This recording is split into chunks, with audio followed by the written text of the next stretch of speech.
Yes, this is the Woman Agenda live on the Woman Agenda channel with Raju. Yes, yours truly, the host. Hope you guys having a fantastic Friday, and I'm trying to recover from this annoying cold which keeps coming when you don't want it to come.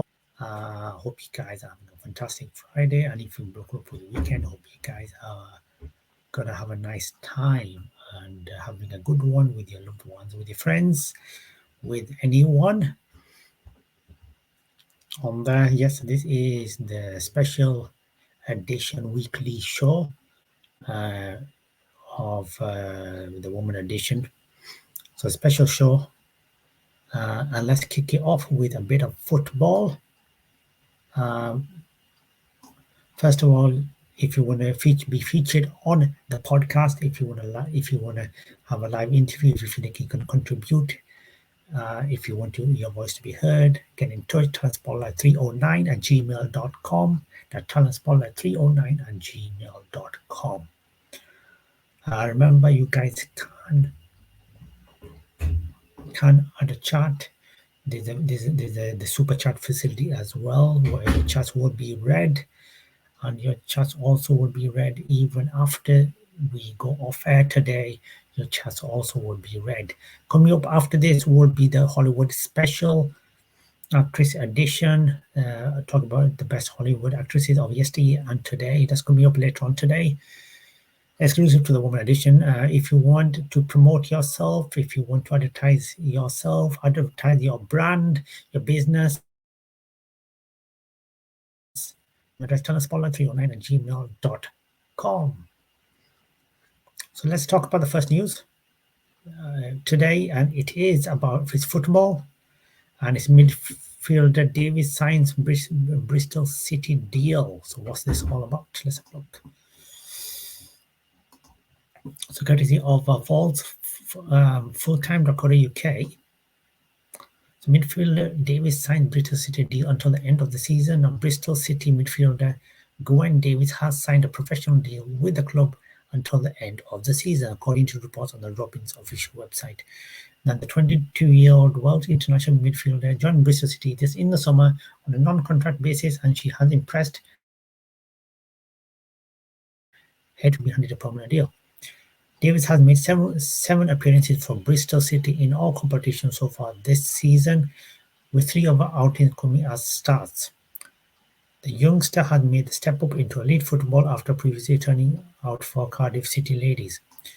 After signing a professional deal with Bristol City, Davis said since arriving at the club in the summer, everyone has midfield at home in the West Country. I'd like to thank Laura and the club for giving me the opportunity to come to Bristol City, work through my rehab, which was a tough period, and I'm happy to have been able to contribute on the pitch. This is my first professional attempt to kick on, develop my game to make a positive impact on the pitch, which can hopefully lead to more positive results. Davis will now help Bristol City kick on the FA Women's Championship following the recent impressive results.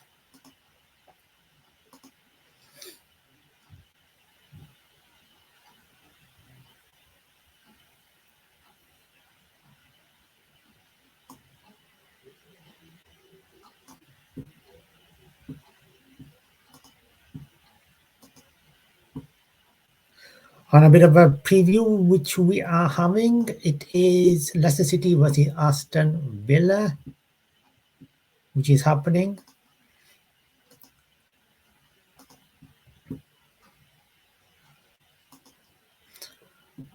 Now, Leicester City and Aston Villa will be hoping to distance themselves, courtesy of Falls fulltime.co.uk, from the Barclays FA Women's Super League relegation zone when the pair meet at the Pirelli Stadium on Sunday. The Fox currently sit 2 points above the drop zone, while Aston Villa have a 6-point cushion and a game in hand ahead of this weekend clash.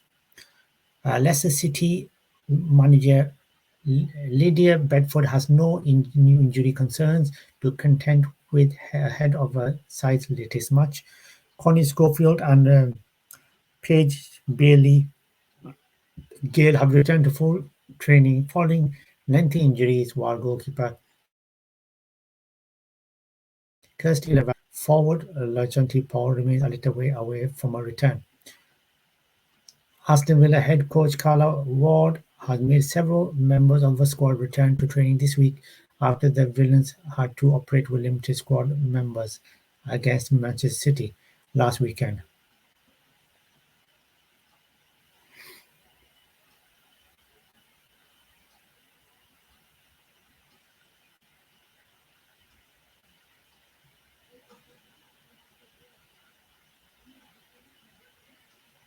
Forward Emily, hopefully I say this right, Gornick is away on international duty with Australia at the AFC Women's Asian Cup India 2022 and is unavailable for selection while one other unnamed plays in an injury doubt. The Barclays FA Women's Super League feature between Leicester City and Villa is scheduled to kick off at 2 p.m. on Sunday. Tickets are available now and can be purchased by clicking the below link.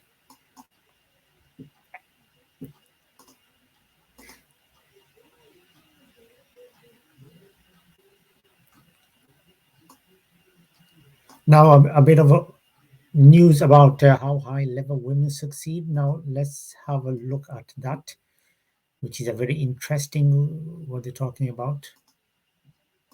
So, how, courtesy of HROtoday.com, how high level women succeed and how do we level up everyone else?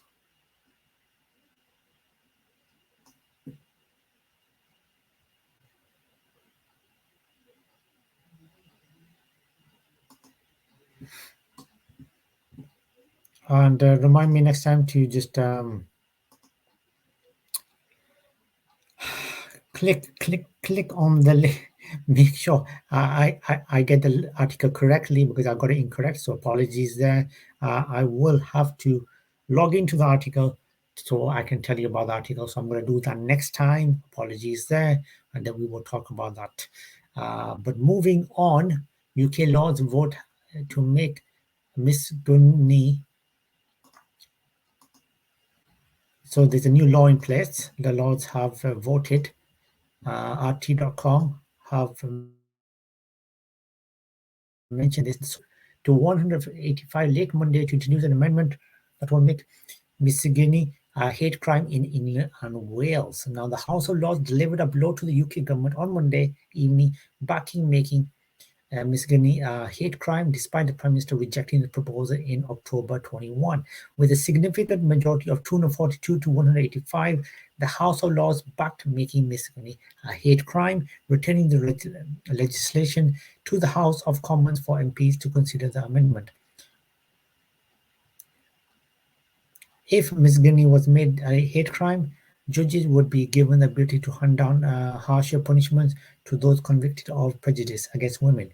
It would also require police to make it known on criminal record if offences were motivated by the hatred of a person's gender. So previously, UK Prime Minister Boris Johnson blasted the effort to recategorize misogyny, claiming that police should be instead focusing on very real crimes. The change comes on a night that saw the UK government face multiple defeats over the police, crime and sentencing and court bills, as the laws blocked 40 measures that the Tories tried to push it through. The policing bill has proved controversial in the UK. If passed, it could see authorities secure new powers to halt protests that are deemed noisy and disruptive, as well as imprison for up to 51 weeks activists who lock themselves to.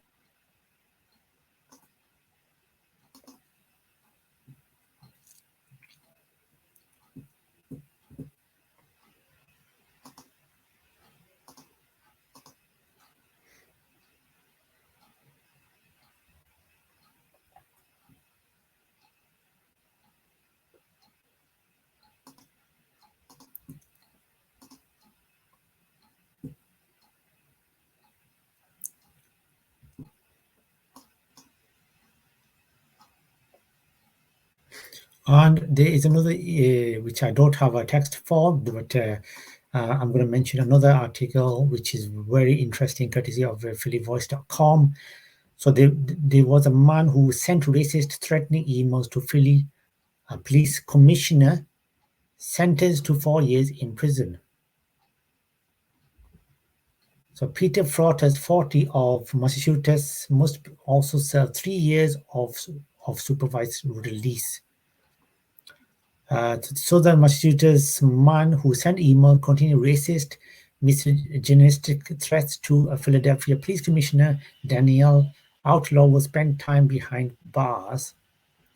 So Peter Fortis was sentenced Wednesday by U.S. District Court judge to 4 years in prison and 3 years of supervised release for sending the threatening messages to Outlaw, prosecutors said.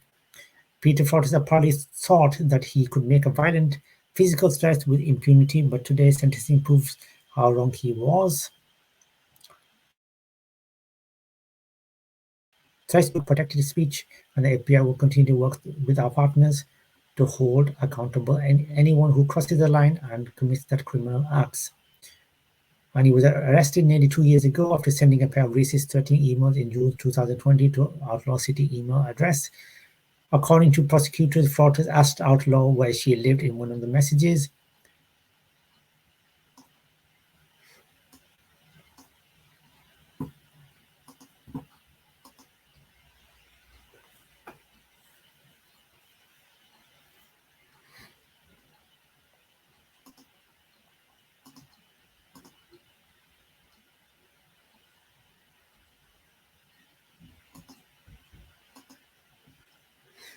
And finally, researchers courtesy of eurocalette.org. I don't know why I tried to change marks in there, I have no idea. It didn't work. Researchers led by UCL Health called for more work to address overlooked issues affecting women with Parkinson's disease. Now, researchers in a multi-institution study led by UCLA Health have identified several overlooked issues affecting women with Parkinson's disease (PD) and called for more research, customized treatments, education, and support to empower women living with this disease and to address their unmet medical needs. So the call to action include the following: create a framework to address gaps and establish global collaboration, educate women with PD to empower them about how to communicate their symptoms and needs and engage in research and organize as a community in support of one another. Develop tools that track women's unique movement and non-movement symptoms. Customize management of PD to include the unique stage of a woman's life, such as menstrual cycles, pregnancy, menopause, menopause, and post-menopause, and so forth. So that's a very good thing which is happening there as well.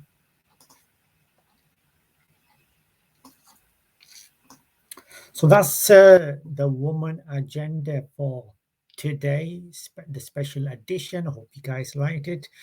Apologies for not making missing that article out because obviously I didn't know before I could do it.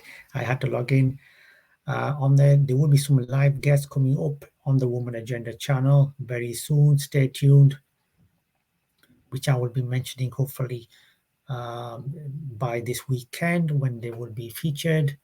Among other things, like I said, we will have a special show coming up about the Hollywood, the Best Actresses Part 3 later on today, and so much content tomorrow, including Bollywood Central, among other special content tomorrow.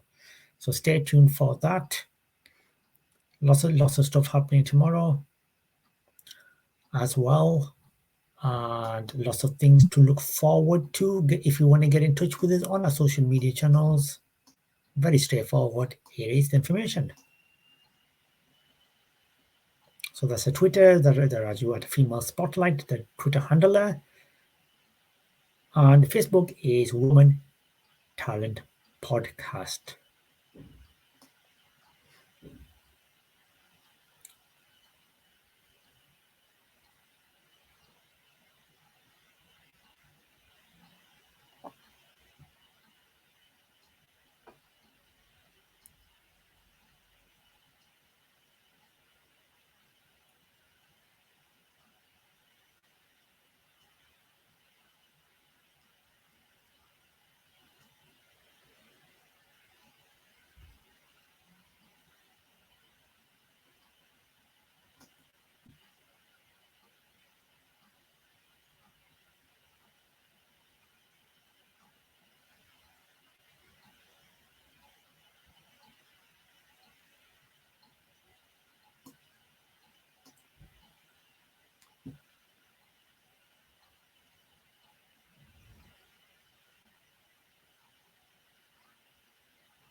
Okay, so if you want to get in touch, like I said, if you want to be featured on the Woman Agenda channel, get in touch with us, talentspoiler309@gmail.com. If you want to advertise with us, get featured, collaborate, same email address, get in touch with us. Thank you very much for watching. Have a nice Friday and stay tuned for more great content coming up today and tomorrow. This is Roger from the Woman Agenda. Have a good one. I'll see you in a bit.